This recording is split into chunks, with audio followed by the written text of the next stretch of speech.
Welcome to Revolution Against Evolution. I'm your host, Doug Sharp. I'm your co-host, Rich Gear, here with you, and very happy to be here. We had an interesting subject last time we talked about different things that we believe as people, as Christians, as non-believers, and we're going to continue that theme with other times lies that people believe. Or what's the title of the show, Doug? How to detect a lie when it's been how do you detect a lie when it's said? And the other thing, Doug, I think that's a good title for it but also is how to understand. Some things seem to be common sense when you just talk about it, but when you're dealing with issues like creation, they're definitely biblical things. People suddenly become mind dead sometimes and don't understand when things like hyperbole are used, when metaphor is used, and things. Well, we'll get to that a little bit later on. But right now, Doug, let's talk about the scientific lies that people believe in and why they do believe it. Okay? Well, this is the case where you have you start out with certain assumptions, and I remember as I was going into high school and college, there was a lot of research projects that we would do, and we start out with a presumption that we're going to try to prove, and then we would investigate it until we either came to a logical impasse, which would be where you prove that the premise was wrong, or you would just continue on until you have all this evidence that's accumulated to support your premise. And so a lot of times what you have in research is, and you may have a false assumption at the beginning, and you then end up with a false conclusion based upon the false assumption. But the science in the middle is all good. If you know and there's the rub, because I'll tell you what, Doug, in one sense, Doug, all scientific theory is based on a premise, and you deal with issues or experiments to either falsify or gather evidence for its veracity or its truthfulness. And in most science, even if the preponderance of evidence is that it's true, you're always gathering new things. There may be exceptions, or there may be some things that can go against it. Evolution seems to be one of those things that no matter how many times things are falsified, it still comes up with another explanation for its truth, because the a priori assumption never varies. It never is allowed to fail. And that's exactly right. They will use things in the middle of it, or even in the beginning of it, that sound right. And that goes to our next one. The big one to us, Doug, or to me, is the one next point here, is the radioisotope dating assumptions, because they started out with a real thing you can observe. That's right. You can observe how much an unstable isotope, a radio like uranium or potassium, radioactive potassium, how it degenerates, or if it decays, they call it, and you can measure that. But then from there, everything else is based on assumption, Doug. It's like, and we've talked about that many, many times, and you can go into that a little bit if you want. Well, what all them do is talk about, they start out with a parent element and a daughter element that's found in a right. The parent would be, let's say, uranium, and the daughter might be lead.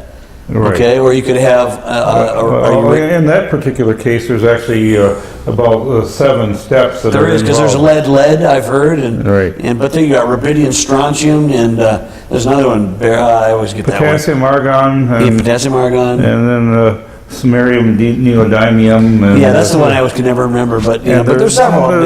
And these are actually fairly relatively rare isotopes that you're talking about. Now, potassium is fairly common. Okay, radioisotope dating has a certain number of different assumptions that are involved with it. That's the one. And the first one is that the rate of decay is continuous over millions of years. And so, since we haven't been able to make that observation over millions of years, because we don't have any observer. Nobody was there, right. Yeah. So how do we know that is actually continuous like that? And I think this is one of the things that the RATE project, which is the study that was done it's almost 20 years now. Has it been that long? Wow. That they found out that there's a good possibility that this rate isn't constant. It is affected by a number of different factors. Right. Yep. Now, the second thing is that the starting amount of the parent element is assumed. Because Correct. you don't know that. Well, and I've always been wondering about that. Maybe you know this, Doug, or I've forgotten, and I've just, what do they assume, that it was 100% of the parent, or do they go,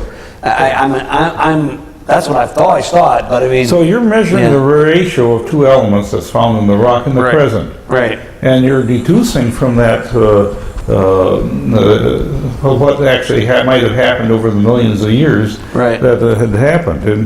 And then there's a problem of leaching, and this is what you were referring to before, is that leaching is where you have some of the differential between the parent element and the daughter element coming out by other natural soluble methods. Yeah, uranium salts leach off in water. Potassium is extremely, well, here's what it is that the parent element is an ionic bond, whereas potassium is a alkali metal, and it likes to be soluble in water, whereas its daughter element, strontium, argon, daughter element would be actually a noble gas. And so that would be trapped within the rock, but that also leaches out as well. Right. And so, but the rubidium strontium is the same thing. Rubidium is an alkali metal, whereas strontium is a alkaline earth metal, and the solubility of the alkaline earth metal in water is much less than the potassium. And so there is a... You mean the rubidium? With rubidium. Yeah, okay, correct. And so then the other assumption is that we're actually calibrating the rate of decay properly. Correctly. And I've accepted that generally at face value. There's a preponderance of evidence, it seems to be, but there are things that seem to be not right on that, Doug, doesn't there? I mean, there are things that seem to indicate maybe we aren't. There's a piece of deception that goes on when they date something at 16.7 million years plus or minus 50,000 or 500,000 years. Because what they're actually talking about is the range of the equipment, measuring the ratio of the two different elements. Right. And so they say, well, because we have this little play in the equipment, then we have that plus or minus uncertainty that we have with this date. And of course, here's the thing that was really always, for years we've talked about this, and when it deals with the assumptions, and they seem to be not correct, is that when they get incredibly old dates that don't fit their scheme, they throw them out. Right. If they get dates that correspond more to biblical time frames, they throw those out. It's only the ones that give the dates they've already decided on in the beginning that they seem to keep. And I go, that's not really science, Doug. I mean, I still remember reading a book called The Devonian Controversy, which was way back in the early 1800s, Doug. And they had this whole thing in line of the uniformitarian, the age of the Earth. It wasn't nearly as old as it is now, but they had the whole concept of the Earth strata. Of course, that's not based on radiometric stuff. It was based on the rock layers and the fossils found in it. This was probably, I don't know when radiometric dating started being used, but it wasn't until the 20th century. Well, Libby was the guy who came up with carbon-14 dating. And then when was that done? And that was 1953. Right. So you've had 200 years. You had nearly 200 years. 150 years anyway, from early 1800s, 1807 I think, or 1804 is when this talk about this Devonian controversy. And the Devonian is supposedly the age of the fishes. Okay, that's the age where you got the bony fishes and all that stuff. But they had that whole thing already in place 150 years before radiometric dating came in. And what they've done is taken this, now we can definitely do it. Now it corroborates what we've already thought before. I said, no, it doesn't necessarily do that. And when it doesn't, they throw the dates out. Well, what they've done is circular reasoning. They've used the traditional dates to calibrate the Yes, that's the dirty little radiometric secret. dates. Yeah, And anyway. so they're not really corroborating themselves. They're sort of self-congratulating themselves. Well, yeah, they're just, yeah, and if it was really big, but as I say, and the reason why that is because of all the assumptions Doug just talked about. There's so many of them. How much of the parent element to the daughter element? Is there leaching? Is there decay changes? There's all those factors that we have no way of really knowing.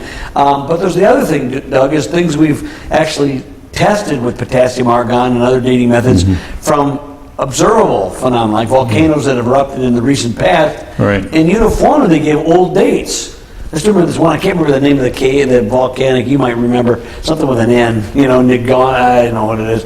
But it was like dated at 2.8 million years. And it blew up like 45 years ago or whatever, maybe 50 years ago.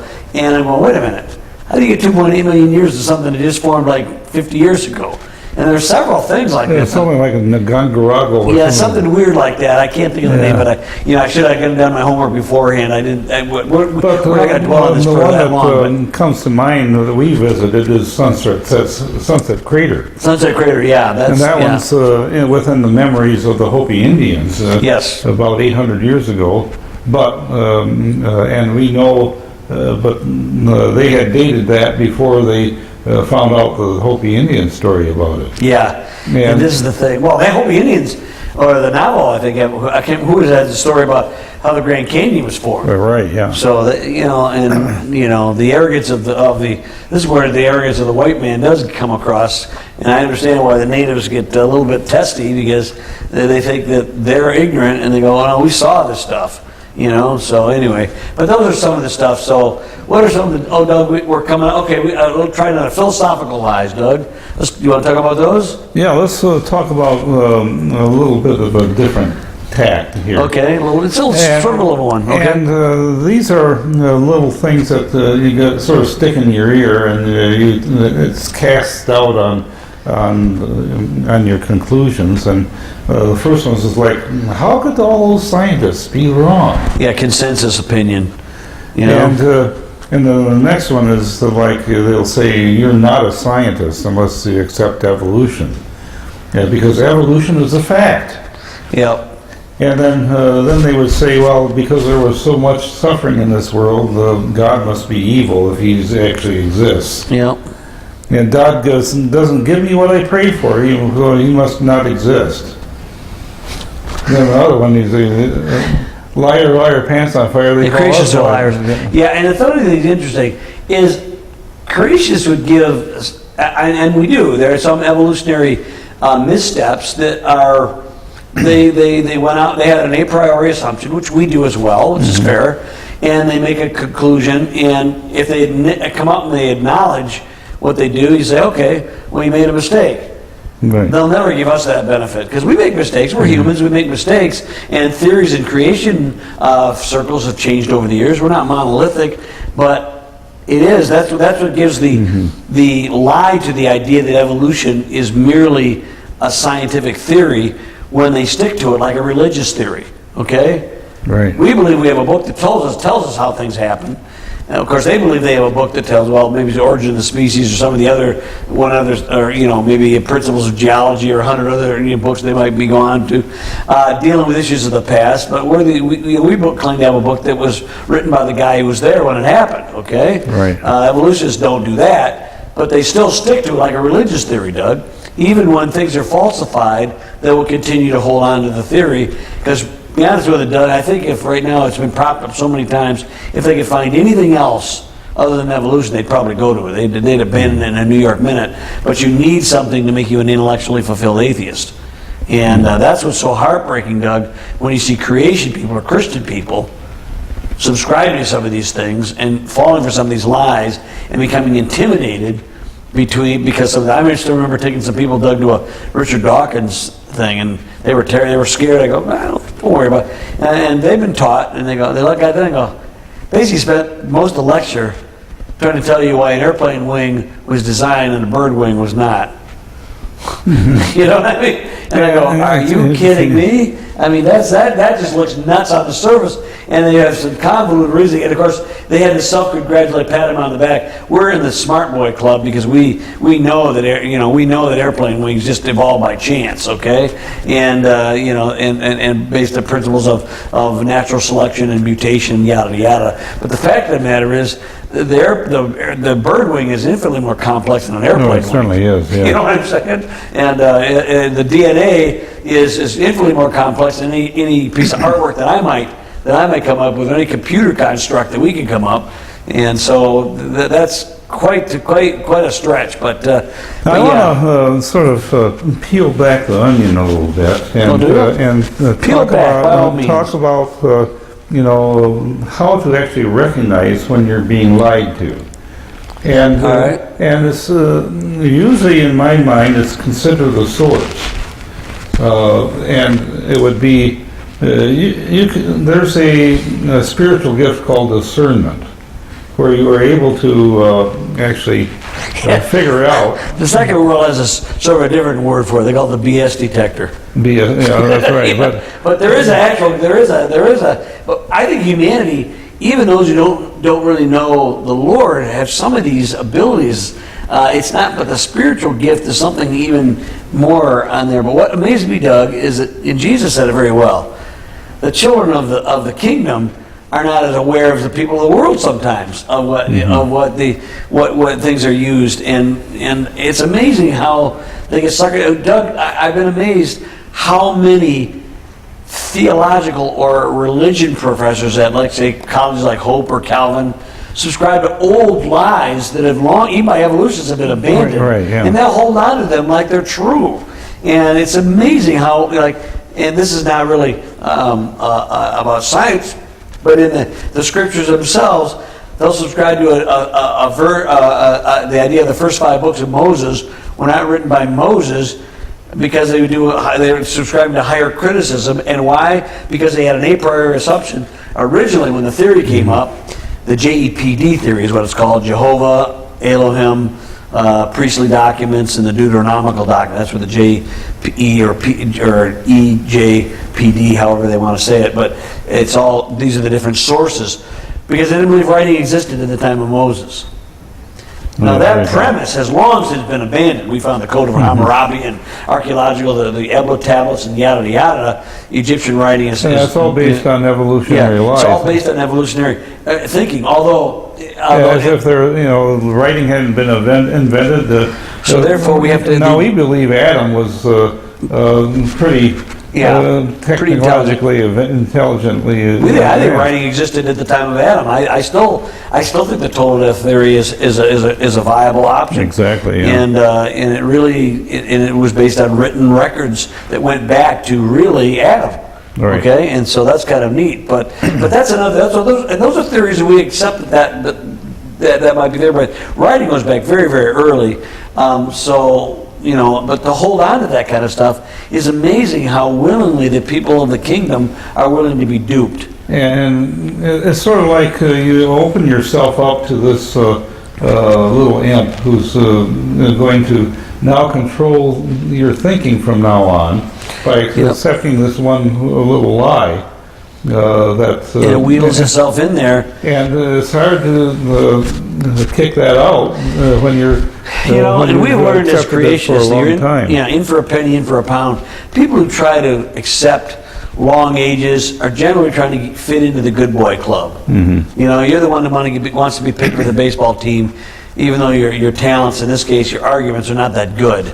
And the reality is, you'll never be accepted. They don't believe in what you're doing anyway, but they'll let you do it to promote, propagandize, and thwart and disrupt other people's thinking, because you're an insider to us. Okay, and so you got to really be aware of that. I remember years ago, we have a friend named John. I asked him I thought a very poignant question: why is it so often that the intellectuals in the Christian thing seem to fall for these errors and hold on to them so fast? And he said, well, because I think they want to be respected.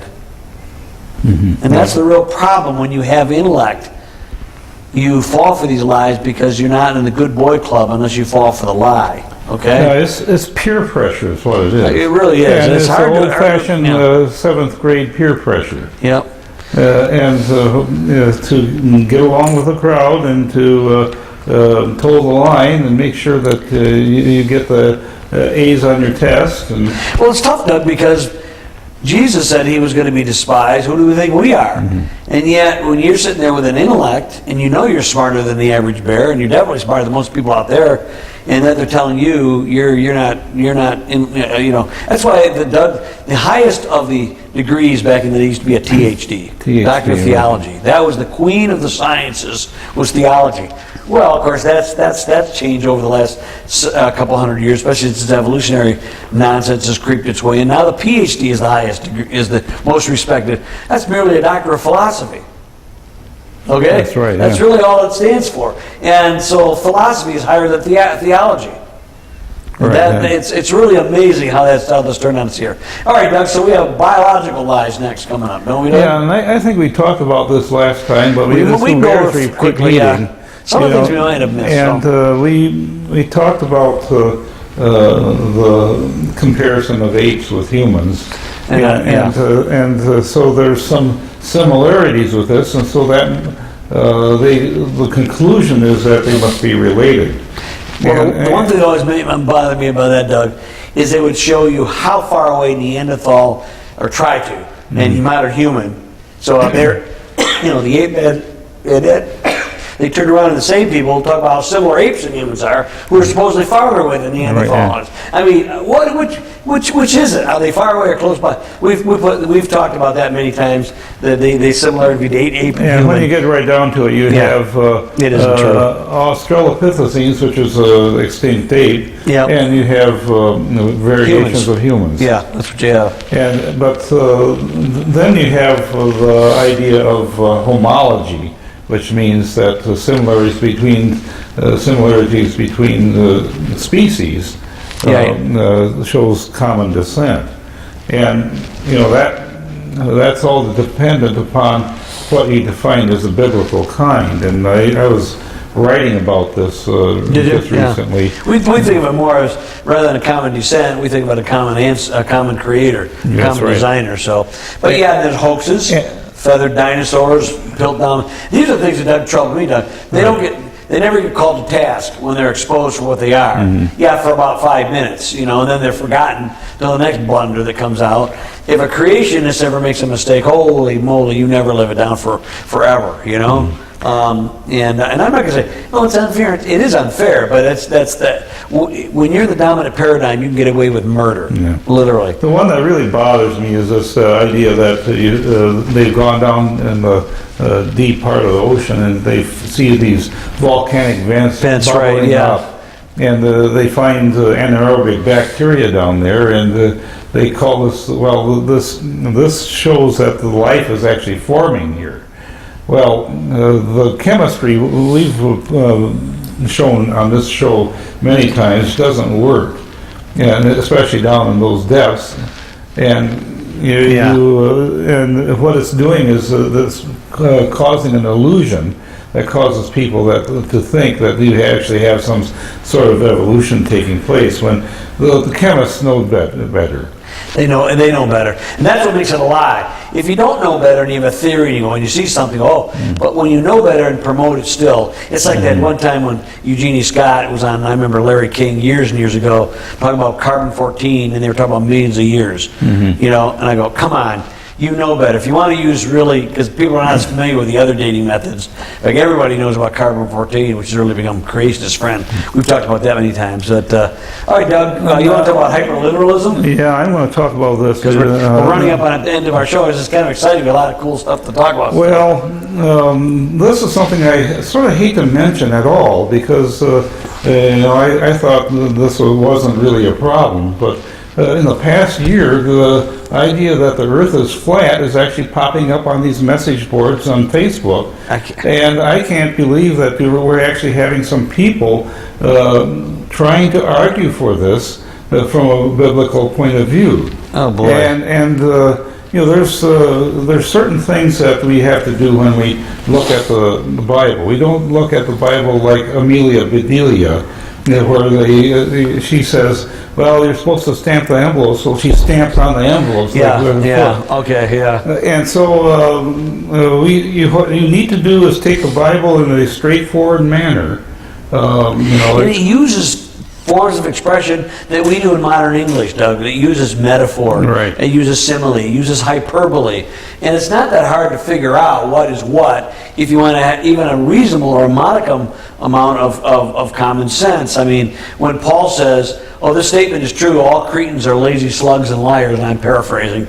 Paul's not saying every single Cretan on the earth that ever lived and ever will live is a lazy slug and a liar, but he's using a point that the culture breeds this kind of thinking. And then you have the Pharisees that strain at a gnat and swallow a camel. Okay? Yeah, they're not really, yeah. And the trees shall clap their hands. This is all of nature is being joyful, but and the key is to take the Bible in a straightforward manner. Literal where it's warranted and figurative where it's warranted. Yeah. And the question I would ask you is that if you give this interpretation of this to a child, how would they want to read it? And it's Doug, this thing I find out in Scripture, they'll take Genesis and make it metaphorical, and they'll take Revelation and make it hyper-literal, and it doesn't make any sense. Mm-hmm. One is written as an apocalyptic, symbolic kind of book, and one is written as narrative prose, and the obvious differences are they are obvious. Mm-hmm. And it doesn't mean you can't have literalism in poetic or metaphorical books, or and vice versa, you can't have poetic meanings in narrative prose. What I'm saying is, straightforwardly, Doug, Genesis is a narrative book. So anyway, Doug, got to wrap it up, I guess. Okay, well, we'll see you next time on Revolution Against Evolution.